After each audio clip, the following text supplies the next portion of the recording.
Hi అండి. ఈరోజు మన వీడియో వచ్చేసి వంకాయ బఠానీ కర్రీ అండి. చూసారా, ఈజీగా టేస్టీగా చాలా రుచిగా ఉంటుందండి కర్రీ అయితే.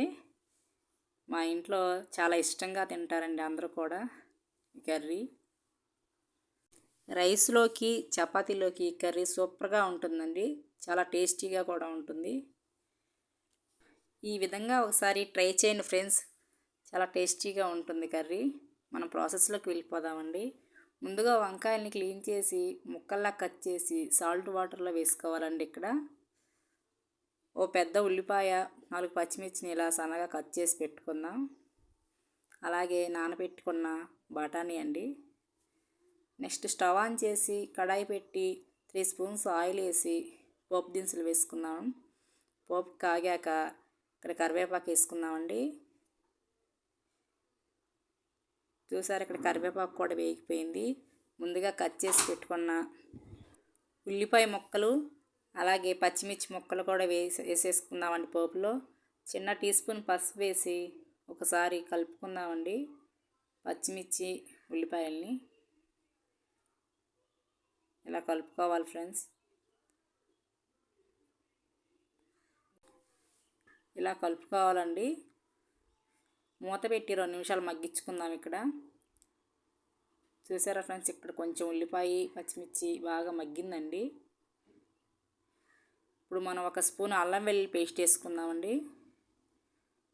అల్లం వెల్లుల్లి పేస్ట్ వేసుకొని కలిపేసుకుందాం. అల్లం వెల్లుల్లి పేస్ట్లోని పచ్చివాసన పోయే వరకు వేపాలండి. ఇలా కలుపుతూ ఉంటే వేగిపోతుంది.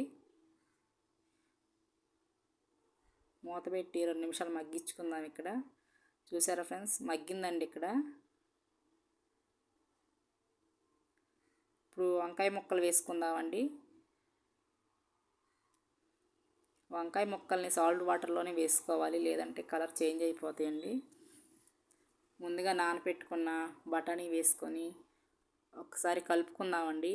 వంకాయ ముక్కల్ని బఠానీని కలిపేసి మూత పెట్టి 2 నిమిషాలు మగ్గించుకుందాం. ఇక్కడ చూసారా ఫ్రెండ్స్, ఇలా మగ్గాలి కొంచెం. నెక్స్ట్ మనం 1 స్పూన్ సాల్టు, 1 స్పూన్ కారం, 1 స్పూన్ ధనియాల పొడి వేసుకుందాం. వీటినన్నిటిని కూడా వంకాయ ముక్కలకి కలిసే విధంగా కలుపుకుందామండి. ఇలా కలుపుకోవాలి. మూత పెట్టి 2 నిమిషాలు మగ్గించుకుందామండి. ఇక్కడ చూసారు ఫ్రెండ్స్, ఇలా మగ్గాలి. ఇప్పుడు 1 గ్లాస్ వాటర్ వేసుకుందామండి. బఠానీ మనకి ఉడకాలి కదా. ఇక్కడ చూసారు ఫ్రెండ్స్, చక్కగా ఉడికిపోయిందండి కర్రీ అయితే. బఠానీ కూడా చాలా నీట్గా ఉడికిపోయింది. మనకు ఆల్మోస్ట్ ఇక్కడ కూర రెడీ అయిపోయినట్టేనండి. ఇప్పుడు కొత్తిమీర వేసుకుందాం. కొత్తిమీర వేసి ఒకసారి కలుపుకుందామండి. కూర రెడీ అయింది ఫ్రెండ్స్. చాలా టేస్టీగా ఉంది. వీడియో నచ్చిందంటే లైక్ చేయండి, షేర్ చేయండి, సబ్స్క్రైబ్ చేయండి. Thank you.